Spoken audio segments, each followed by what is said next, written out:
Κυρίες και κύριοι, καλησπέρα σας. Καλώς ήρθατε στην εκπομπή μας, στο Reportage Plus. Πάμε να δούμε σε τίτλους τα πιο σημαντικά θέματα της εκπομπής μας.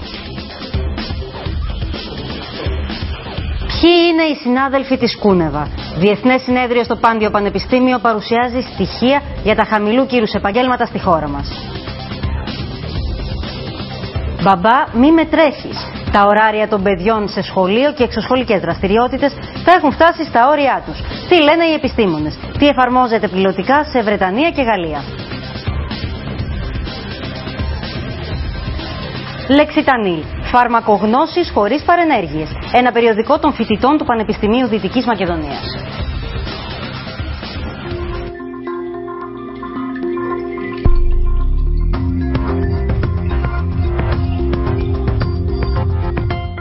Ήταν 23 Δεκεμβρίου του 2008 όταν η γραμματέας της Πανατικής Ένωσης Καθαριστριών, Κωνσταντίνα Κούνεβα, δέχτηκε δολοφονική επίθεση με βιτριόλι. Σχεδόν ένα χρόνο μετά, η καταγγελία για μια παρόμοια ενέργεια στη Θεσσαλονίκη αυτή τη φορά και πάλι εις βάρος συνδικαλίστριας καθαρίστριας προκαλεί αναστάτωση, ανησυχία και πλήθος ερωτημάτων. Σύμφωνα με την καταγγέλουσα Βενετία Μανολοπούλου, χθες βράδυ άγνωστοι περιέλουσαν με οξύ, ευτυχώς όχι την ίδια, αλλά το παρκαρισμένο αυτοκίνητό της. Το περιστατικό ερευνάται. Εμείς τώρα παίρνουμε αφορμή από τα δύο αυτά περιστατικά για να ασχοληθούμε με τα χαμηλού κύρους επαγγέλματα και τα εργασιακά δικαιώματα. Ποια είναι η εξασφάλιση που έχουν οι εργαζόμενοι, οι οποίοι συνήθως είναι μετανάστες? Αυτά τα θέματα συζητήθηκαν και στο Διεθνές Συνέδριο για τις Κοινωνικές Ανισότητες στη σύγχρονη Ελλάδα, που διοργάνωσε το Πάντιο Πανεπιστήμιο. Οδοκαθαριστής, διανομέας, υδραυλικός είναι μερικά από τα θεωρούμενα ως χαμηλού κύρους επαγγέλματα. Η κοινωνία συχνά κατασκευάζει πρότυπα και στερεότυπα. Μέσα σε αυτά τα πλαίσια, κάποια επαγγέλματα θεωρούνται για πολλούς υποτιμητικά. Χαμηλού κύρους, ότι δηλαδή δεν έχει ψηλό κύρος. Αυτό σημαίνει ότι διαφοροποιείται ανάλογα με την κοινωνία, ανάλογα με το χρόνο, τη συγκυρία δηλαδή με στην οποία αναπτύσσεται, και βέβαια οι αξίες που το συνοδεύουν, που το ακολουθούν, και αυτές δεν είναι πάντα πολύ σταθερές. Σε συνέδριο που διοργανώθηκε στο Πάντιο Πανεπιστήμιο με θέμα τις κοινωνικές ανισότητες στη σύγχρονη Ελλάδα, παρουσιάστηκαν εξαιρετικά ενδιαφέρουσες έρευνες για τα χαμηλού κύρους επαγγέλματα. Εφόσον οι Έλληνες αποφεύγουν αυτές τις δουλειές, καταλήγουμε στους μετανάστες. Περιέχεται ένα ζήτημα φιλετικής και εθνοτικής διάκρισης. Δηλαδή ότι ο εργοδότης αντιμετωπίζει διαφορετικά τον αλλοδαπό εργαζόμενο και ανάλογα με την εθνικότητά του, και αντίστοιχα ότι αυτό διαφοροποιείται ανάλογα με τον τομέα. Δηλαδή άλλο να είμαι οικοδόμος, άλλο να είμαι καθαρίστρια, άλλο να δουλεύω στο λιανικό εμπόριο. Για να χαρακτηριστεί ένα επάγγελμα χαμηλού κύρους συντελούν πολλοί παράγοντες. Ενδιαφέρον είναι ότι ακόμα και σε ίδιου τύπου κοινωνίες όπως οι δυτικές, το ίδιο αυτό επάγγελμα μπορεί να μην θεωρείται χαμηλού κύρους. Στη Γερμανία, φερειπίν, δεν ρωτά κανείς τι δουλειά κάνεις, αλλά πόσα χρήματα βγάζεις. Τα χαμηλού κύρους επαγγέλματα στη χώρα μας δεν συνδέονται με τις οικονομικές απολαβές, αλλά με το στάτους το οποίο έχει το κάθε επάγγελμα. Αυτά τα επαγγέλματα, τα λέγαμε ότι έτσι όπως λειτουργούν καθημερινά, στην καθημερινότητά τους πια, δεν είναι αρνητικά μόνο για τα υποκείμενα που τα κάνουν, αλλά και για το σύνολο της κοινωνίας. Και παραπέμπει σε μια απειλή ότι αύριο ενδεχομένως κάποιοι από εμάς να αναγκαστούν να κάνουν ένα χαμηλού κύρους επάγγελμα. Και αυτό, όπως καταλαβαίνετε, διαρριγνύει την κοινωνική συνοχή. Είναι ανάγκη να περιοριστεί η λειτουργία του κοινωνικού αυτού μηχανισμού που κατασκευάζει πρότυπα και στερεότυπα. Τούτο όμως δεν μπορεί να αφαιθεί στον ίδιο αυτόν τον μηχανισμό, αλλά θα χρειαστεί συνειδητή προσπάθεια για την άρση τέτοιων κοινωνικών παρεξηγήσεων. Πραγματικότητα λοιπόν στη σύγχρονη Ελλάδα φαίνεται ότι είναι κατά κύριο λόγο στα χαμηλού κύρους επαγγέλματα να απασχολούνται μετανάστες. Συχνά αγνοούν οι μετανάστες ότι εδώ στην Ελλάδα υπάρχουν εργασιακά δικαιώματα ή τουλάχιστον πρέπει να τηρούνται και παραμένουν εκτεθειμένοι σε κάθε μορφή εκμετάλλευσης. Αυτή είναι η πραγματική εικόνα, κύριε Φούσκα. Στο στούντιο κοντά μας είναι ο κύριος Θεόδωρος Φούσκας, διδάκτορ κοινωνιολογίας. Καλώς ήρθατε. Καλησπέρα σας. Είναι μεγάλη μου χαρά να βρίσκομαι μαζί σας. Είναι πολύ σοβαρό το θέμα και θέλουμε τη γνώση σας. Ακούσαμε ήδη καθηγητές που ήταν ήδη στο συνέδριο, στο Διεθνές Συνέδριο που διοργανώθηκε στο Πάντιο Πανεπιστήμιο, από τους κεντρικούς ομιλητές. Ήταν ιδιαίτερα σημαντικό συνέδριο, ξέρετε, διότι μετά από πάρα πολύ καιρό επανήλθαμε και φέραμε στο προσκήνιο πάλι ένα θέμα το οποίο ενυπάρχει στην βιβλιογραφία και στην ελληνική πραγματικότητα, περισσότερο μάλλον από πραγματικότητα είναι γύρω μας.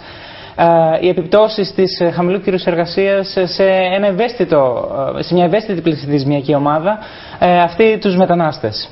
και τις μετανάστριες. Ακούσαμε και για την πλευρά των Ελλήνων και πώς πραγματικά και σε συνθήκες οικονομικής κρίσης μπορεί να διαταραχθεί ακόμα και η κοινωνική συνοχή. Ωστόσο, φαίνεται ότι το σοβαρότερο πρόβλημα μάλλον είναι στους μετανάστες, που τελικά εστιάζεται στο ότι δεν γνωρίζουν τα δικαιώματά τους, δεν γνωρίζουν ότι υπάρχουν εργασιακά δικαιώματα. Οι μετανάστες ουσιαστικά έρχονται αντιμέτωποι με ένα κικαιώνα πολλών δυσκολιών. Εμείς στο Πάντιο Πανεπιστήμιο ουσιαστικά είμαστε πολύ κοντά στη μελέτη των χαμηλού κύρους εργασιών, με πολλές μελέτες από το 2004, με ερευνητικά προγράμματα αλλά και με διδακτορικές διατριβές.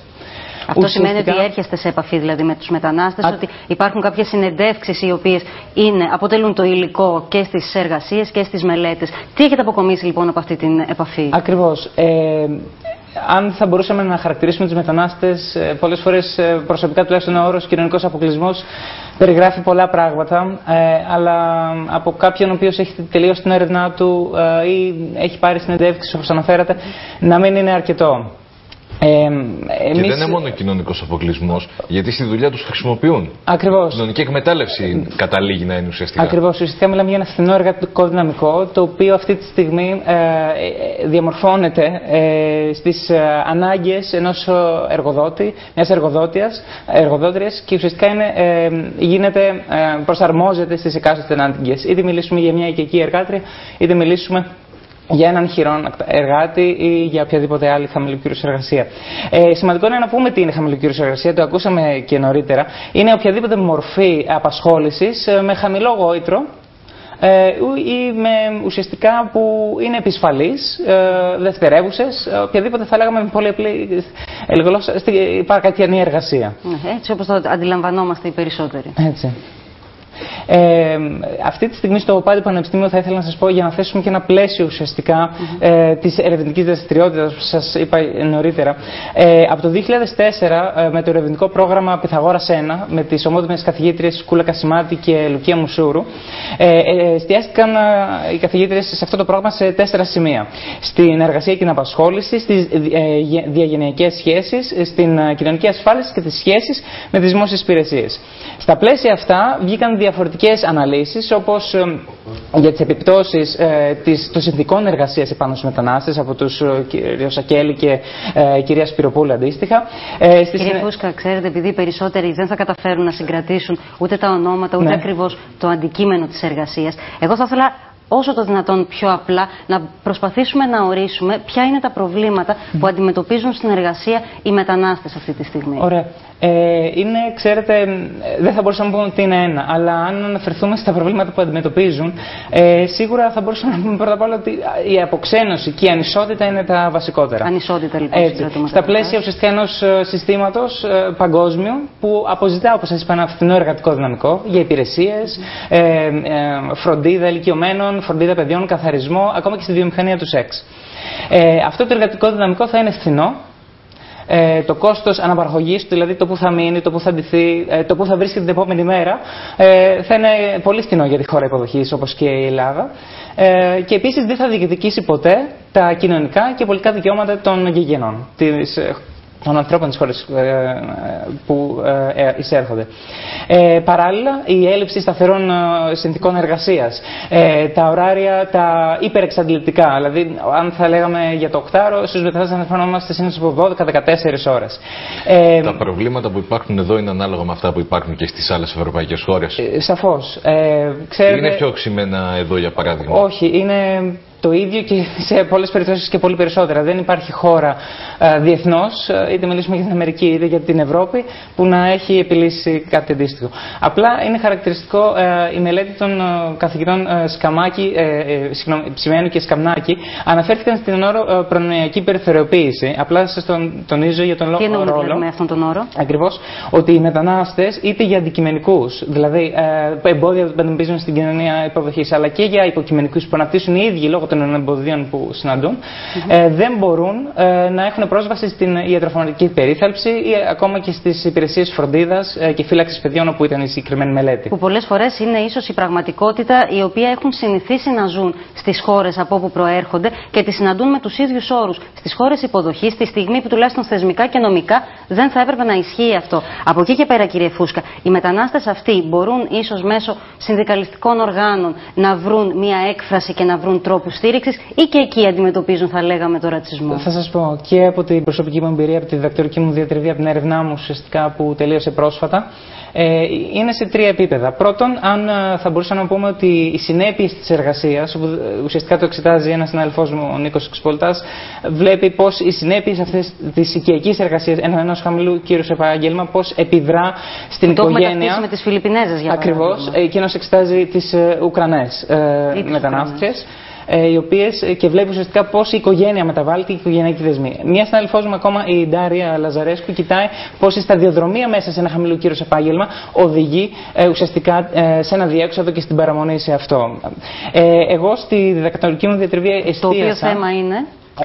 Ο τίτλος είναι «Κοινωνική μετανάστευση και εργασία» και εστιάζω ουσιαστικά στις επιπτώσεις της εργασίας και της απασχόλησης, στη χαμηλή κύρος εργασίας, στη συλλογική οργάνωση και αντιπροσώπευση των μεταναστών. Άρα είστε κατάλληλος να μας πείτε για τα συνδικάτα, πώς υποδέχονται τους μετανάστες, ναι, αν τους δέχονται? Κατάλληλος δεν ξέρω, τουλάχιστον πήρα μια γεύση το πώς οι ίδιοι αντιλαμβάνονται, γιατί αυτός είναι και ο σκοπός μας στο Πάντιο, μέσω μικροκοινωνιολογικών μελετών, δηλαδή με βάση ιστοριών ζωής. Προσωπικών ιστοριών. Ακριβώς, να δούμε πώς οι ίδιοι προσλαμβάνουν και ερμηνεύουν την πραγματικότητα γύρω τους.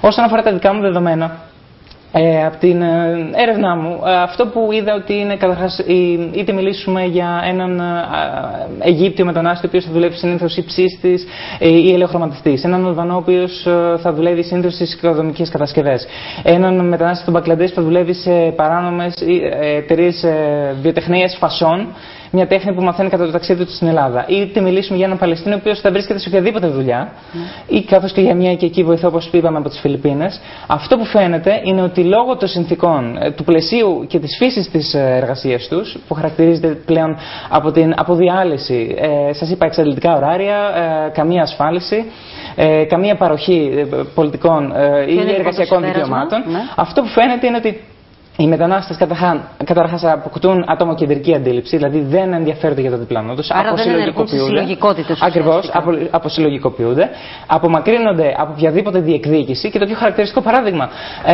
η Λέτη, μία μετανάστρια από τις Φιλιππίνες, 54 ετών, μου είχε πει ότι εάν η ίδια δεν είχε φροντίσει εκ των προτέρων να συνεννοηθεί με τον εργοδότη της ότι θα πρέπει να πληρώνεται 30 του μηνός. Εάν λοιπόν ο εργοδότης αρνηθεί για οποιοδήποτε λόγο, θεωρεί ότι φταίει η ίδια και θα πρέπει να βρει άλλο εργοδότη. Δεν θα μπει καν στη διαδικασία. Τι άλλωστε έχουμε δει κιόλας, κύριε Φούσκα, ότι σε περιπτώσεις που μάχημοι άνθρωποι μετανάστες, όπως είναι η περίπτωση της κυρίας Κούνεβα, εμπλακούν ενεργά στο συνδικαλισμό, κινδυνεύουν να τιμωρηθούν από αυτή τους τη δράση. Ακριβώς, θέσατε ένα Θεωρείτε ότι ήταν ένα μεμονωμένο περιστατικό αυτό? Κοιτάξτε, δεν θέλω να κινδυνολογώ. Το άκουσα ακριβώς, το πληροφορήθηκα από εσάς. Δεν θέλω να κινδυνολογώ, αλλά αν το δούμε ιστορικά τουλάχιστον, τα συνδικάτα πάντοτε ήταν ανοιχτά στους μετανάστες, αλλά πάντοτε υπήρχαν και τα εμπόδια. Τα εμπόδια ήταν και αντικειμενικά και υποκειμενικά. Δηλαδή, πρώτα είναι το εμπόδιο της γλώσσας και ένα δεύτερο ότι όταν ο μετανάστης εργάζεται στην ίδια δουλειά με έναν γηγενή και υπάρχει ένα διαφορά, συνήθως οι συνδικαλιστές, οι Έλληνες, υπάρχει ένας ανταγωνισμός. Ανταγωνισμός και αποκλεισμός. Κύριε Φούσκα, σας ευχαριστούμε πάρα πολύ. Και ελπίζω να έχουμε την ευκαιρία να τα ξαναπούμε και με τις μελέτες που έχετε. Ευχαριστούμε, να είστε καλά. Γεια σας. Και εμείς να αλλάξουμε θέμα, να περάσουμε